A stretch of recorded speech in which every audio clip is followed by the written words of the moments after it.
Welcome to easy movie chance. నేను మీ ప్రియా. అందరికీ నమస్కారం. ఈరోజు టాలీవుడ్ రౌండ్ అప్లో డాకు మహారాజ్ కలెక్షన్స్ గురించి మాట్లాడుకుందాం.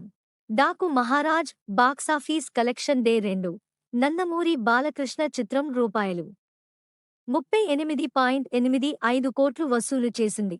నందమూరి బాలకృష్ణ యొక్క తాజా చిత్రం డాకు మహారాజ్ జనవరి 12, 2025న విడుదలైన తర్వాత బాక్సాఫీస్ వద్ద బలమైన నోట్ను సాధించింది.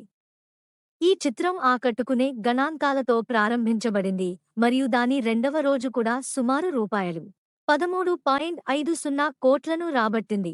విమర్శకుల ప్రారంభ సమీక్షలలో కూడా ఈ చిత్రం భారీ ప్రశంసలను అందుకుంది. చమత్కారమైన కథాంశం ఉన్నప్పటికీ ఇది చాలామంది హృదయాలను గెలుచుకున్న యాక్షనర్ యొక్క సమిష్టి తారాగణం.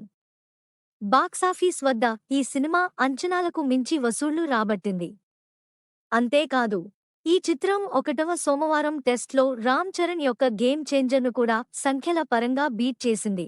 తెలుగు రాష్ట్రాల్లో ఈ చిత్రం రూపాయలు నిన్న సుమారుగా 13.25 కోట్లు, మొదటి రోజు కంటే కేవలం 45% తగ్గింది. మొదటి రోజు ఆదివారం నాడు సెలవు దినం కావడం వల్ల ఇక్కడ కూడా ఎక్కువ మంది మొదటి రోజు ముందు లోడ్ అయినందున ఇది తెలుగు సినిమాకి అపురూపమైన పట్టు. ఈ బలమైన పట్టు నిన్న భోగి సెలవుదినం ద్వారా సులభతరం చేయబడింది.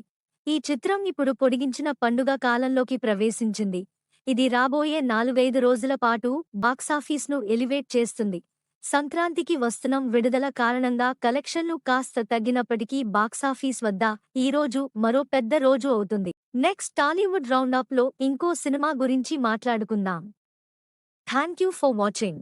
మీలో చాలామంది నా వీడియోస్ చూస్తున్నారు కానీ సబ్స్క్రైబ్ చేయట్లేదు. సబ్స్క్రైబ్ చేసి కింద బెల్ ఐకాన్ క్లిక్ చేయండి.